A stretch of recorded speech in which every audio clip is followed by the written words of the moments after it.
नमस्कार, जय श्री राम। मैं श्रीमद् वाल्मीकि रामायण का बालकांड पहला सर्ग, प्रथम सर्ग, कैंटो 1 वो पढ़ना शुरू कर रही हूँ। The celestial says Narad narrates to Valmiki the story of Sri Ram in a nutshell. The ascetic Valmiki put the following question direct to Narad, the chief of hermits, nay, the foremost of those skilled in expression, who remains ever engaged in asceticism and self-study, the study of the Vedas. Who can possibly be full of virtues in this world at present? Nay, who is possessed of prowess and knows what is right? Who is conscious of services done, truthful of speech, and firm of resolve? Who is possessed of right conduct, and who is friendly to all living beings? Who is a man of knowledge? Nay, who is powerful and who has a singularly lovable appearance? Who has subdued his self? Who has conquered anger? Who is possessed of splendor, and who is above fault finding? And whom do the very gods dread when his wrath has been provoked in battle?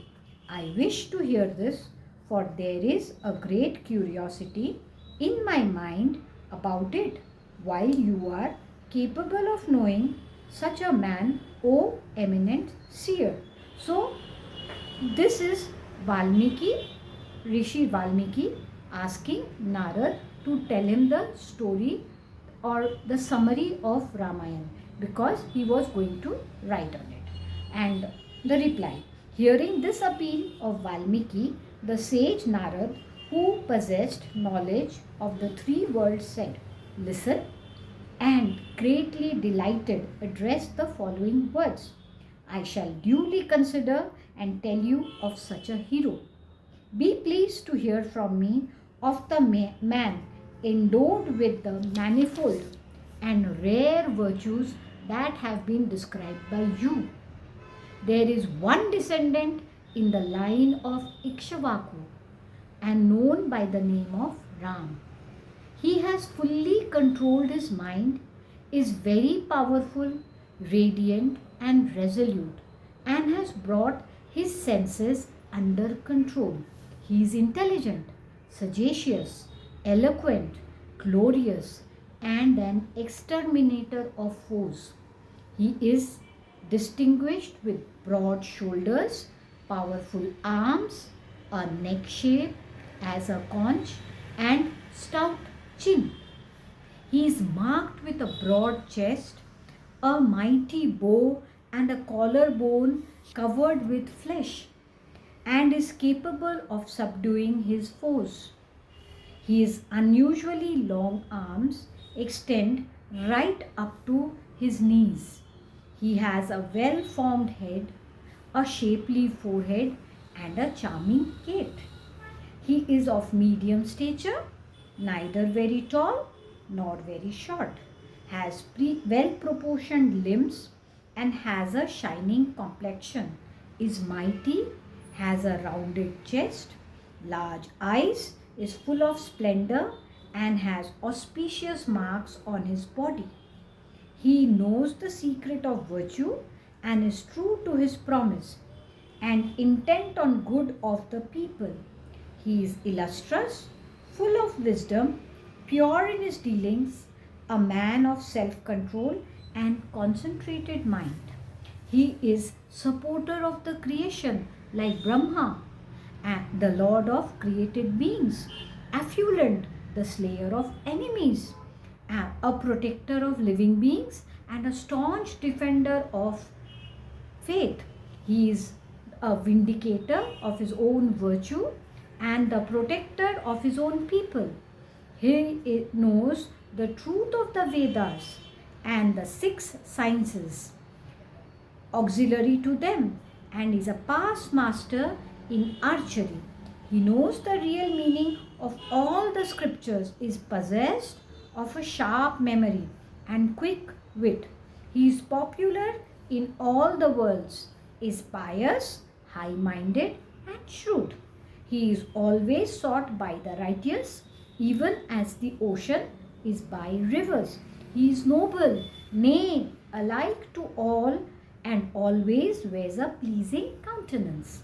He is endowed with an all experiences and enhances the delight of his mother, Kaushalya. He vies with the ocean in profundity and compares with the Himalayas in point of firmness. He is a replica of Lord Vishnu in prowess and is pleasing of aspect as the moon in show of anger. He resembles the destructive fire at the end of creation and is a counterpart of Mother Earth in forbearance. He equals Kuber, the god of riches, the bestower of wealth in liberality, and is another Dharma, the god of piety, as it were in point of truthfulness. With intent to gratify the people, the king, Emperor Dashrath, lovingly sought to invest with the office of regent his beloved son Sri Ram, who possessed unfailing prowess and was adorned with the aforesaid qualities, who was not only the eldest of his four sons in point of age, but was also endowed with the highest virtues and devoted to the interests of the people. Witnessing the preparations in connection with the installation of Sri Ram, the illustrious queen Kaikeyi, the youngest of the three principal consorts of Emperor Dashrath, who had been granted a boon by Emperor on a former occasion in recognition to her outstanding personal courage and service to her husband on the field of battle, however, asked him in lieu of the promised boon the exile of Sri Ram and the installation of Bharat, her own son, bound as he was by the tie of duty in the form of his plighted word, due to his ever speaking the truth. King Dashrath exiled his beloved son Ram in obedience to his father's command in the form of the boon granted by him in favor of Kaikeyi, and with a view to pleasing Kaikeyi, his stepmother. The heroic Ram retired to the woods in order to implement the pledge of his father. His loving younger brother Lakshman, who enhanced the delight of his own mother Sumitra, the younger of the two principal consorts of Emperor Dashrath, who was not only adorned with modesty but a favorite of his brother Sri Ram, followed his aforesaid brother out of affection as the latter set out on his journey to the forest, thus testifying to his amicable relationship.